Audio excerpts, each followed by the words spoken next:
What is up, guys? Coop here, and today we're going to be actually talking about mods that are really good for beginning players. We're especially going to be focusing on ones that can help out your overall performance, as Divinity Original Sin can oftentimes give you a lot of challenges that are a little bit harder for players out there. That's why things like build guides and a lot of other things on the internet have been really sought after, because Divinity Original Sin does have a layer of challenge to it compared to most games out there. It's not one of those games that you can really kind of just jump in and know everything and be a god at all of it. You have to really think and diversify your characters when going forward. So today we're going to be looking at a bunch of mods on the Steam Workshop that are really good for beginning players, with helping you out with your overall performance and gameplay experience in the game. The first one I wanted to talk about is Let There Be Tooltips. This is basically a nice little thing here where basically instead of it just showing you certain objects you can pick up and manipulate, it actually shows you everything. It shows you all the crates, containers, and things out there in the game.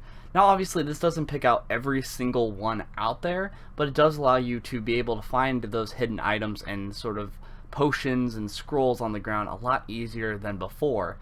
Oftentimes you walk into a room and there's always maybe a bookshelf you didn't check or a crate that you missed, and having this is really awesome because it allows you to be able to see, well, everything out there, and it allows you to have a better experience of being able to pick up those certain items and doing those extra searching, especially for characters that have the luck charm perk, which allows you to be able to get better rewards with a chance of finding some cooler things amongst sort of rubble and different bookshelves and everything out there. So this is a very helpful one, especially going forward, where it basically allows you to be able to pick up a lot of your stuff. This one is actually created by the wonderful person Fire Undone Bud. I don't know how to pronounce that.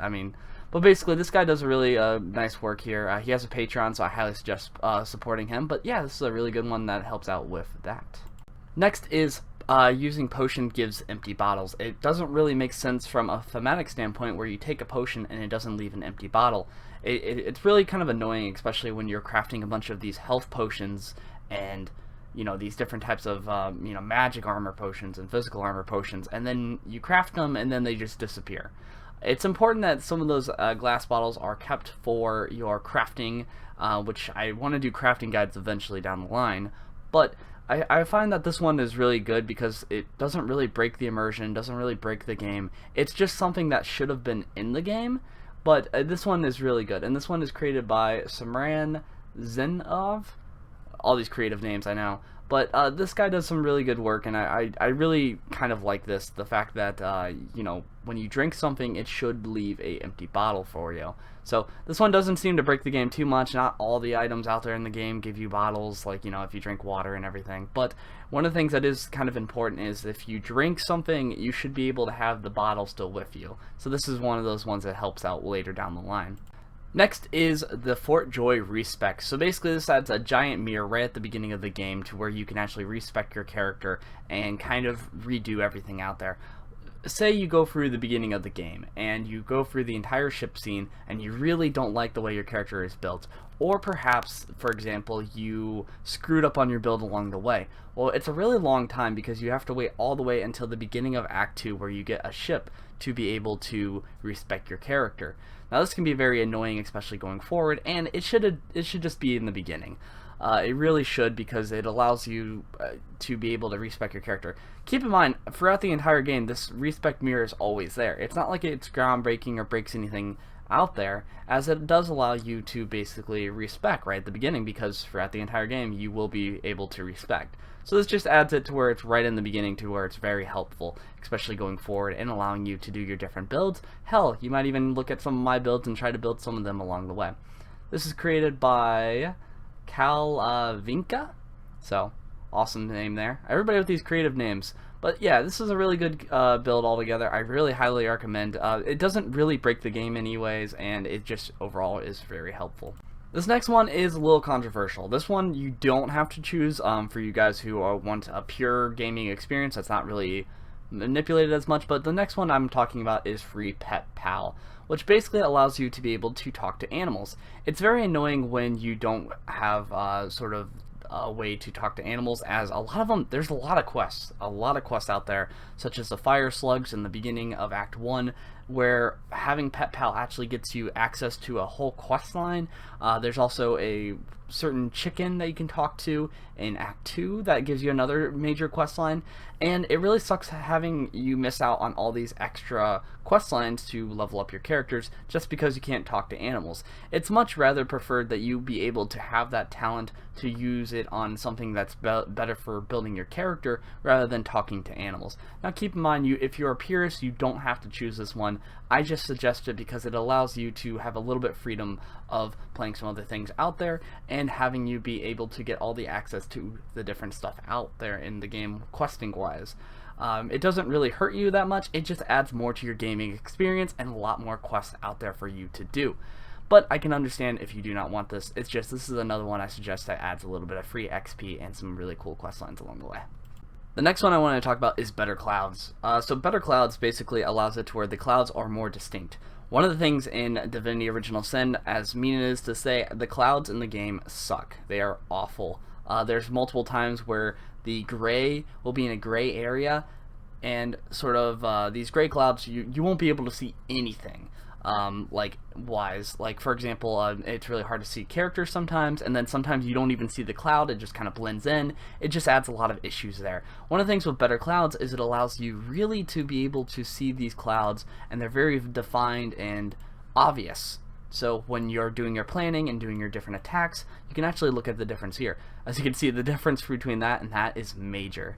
So I really think that's really good to have because it makes it more defined, it makes it very easy to understand, and especially going forward, it makes it to where the gameplay experience is just overall better.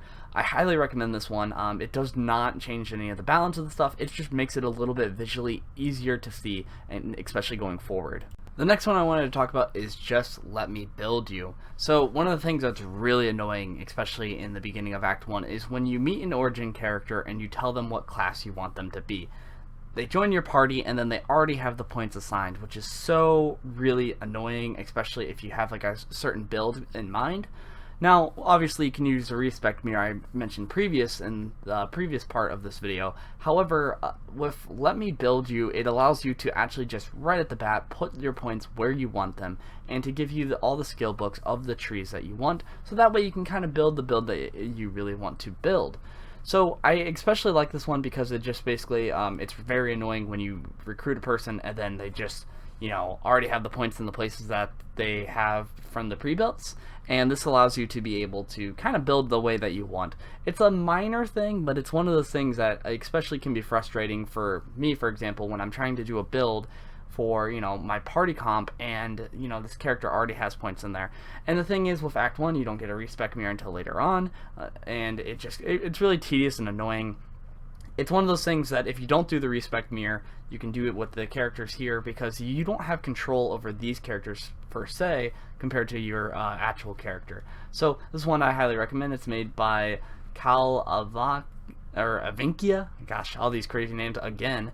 But basically this one's a really nice one. It does have some minor bugs obviously here and there, but it does allow you to get, sort of the build that you want with your origin characters as you pick them up. The next and last one I wanted to add on here is enter sneak mode in combat. So basically what this does is combat sneak allows you to be able to actually get into stealth when you're in a stealthed area. So one of the things that's really annoying, especially when making a build that's all about sneaking and being invisible and everything else, is the fact that you usually get like a huge bonus when you do a sneak attack. However, if you have a whole build revolved around this, you're just a one-turn hero. So basically what you do is you just boom, you get your big attack, and then after that there's really not much to do. Now one of the things that I like about this one is it adds a little bit of depth, and it adds a lot of other character builds you can do in the future, and it adds a whole nother realm of things to the game. Now obviously this isn't too overpowered, there are some ways that you can manipulate this, but for a beginning player who really wants to add more depth to the game, I find that this one is actually pretty well balanced compared to what some of the other builds out there and some of the other add-ons can do. So this is just a nice little fun one that adds a little bit of flavor to you guys who are wanting to get into stealth classes, because one of the things that's kind of annoying with stealth classes is like you get like the beginning sneak attack, and then after that you're pretty much hiding behind the enemy, getting backstabs and hoping that they don't turn around and smoke you. Obviously that adds a little bit of depth to the gameplay, but I think that it kind of makes it to where some of the builds out there are not as fun. And this allows you a whole nother realm of actually trying out some different sneaking and sneak builds out there. So this one you don't have to do if you don't want to, but it's one that I recommend for people who want to do stealth builds. And this is made by Zaylin, I think that's how you would pronounce it. So shout out to him. And I've actually played this mod a little bit, and I enjoyed it thoroughly. I think it adds a little bit of depth to a lot of different things, and it adds a whole nother sort of aspect to the game that you can build upon. So anyways guys, that is my top mods that I recommend for beginning players who are jumping into the fray. It adds a lot of different things to it. It makes the beginning experience a little bit better with customizing your different partners that you pick up along the way. It helps you with redoing whatever character you have. It makes it to where the visuals are a little bit better, and it makes it to where overall experience is a lot better in the different regards. It allows a little bit of class diversity and things that you can do along the way. And I just think it adds a lot more to the crafting system as a whole, especially with the bottles. Now, obviously, I can't cover every single mod out there. There's hundreds of mods out there that are better for the game as well. So if you have a certain mod that you think are good for beginning players, put that down below. Help out another player in the community with this amazing game. I want to thank you guys for watching. I'm trying to do a little bit more Divinity Original Sin content out there, as I know a lot of you guys have subbed to my channel because of that. So don't worry. It's still in the mix. I still have a bunch of videos and things I can do for this, especially with Definitive Edition coming out, and maybe looking at a little bit of the different changes. You know, the sky's the limit, especially going forward. But I do want to just show you guys and help out a lot of those beginning players, because I know that this game can be a little challenging, but once you've got it, you've pretty much got the system down. So I have some other things I'm going to be doing for the hardcore characters out there, with some of my favorite mods that we're going to be doing for that as well. I do hope you guys do enjoy this though, as I've been wanting to get into talking about mods for a good while, and I think that it really shows a lot of support for these creators who go out of their way to make this game, you know, a little bit better, or adding a little twist to the mechanics and adding some different things out there. So I think this will help out your viewer experience a little bit more, especially going forward. And I just wanted to give these mods a shout out. I don't think they get enough support as it is, honestly. But anyways, be sure to like, comment, and subscribe to the channel. There's more to come, and I will see you guys next time.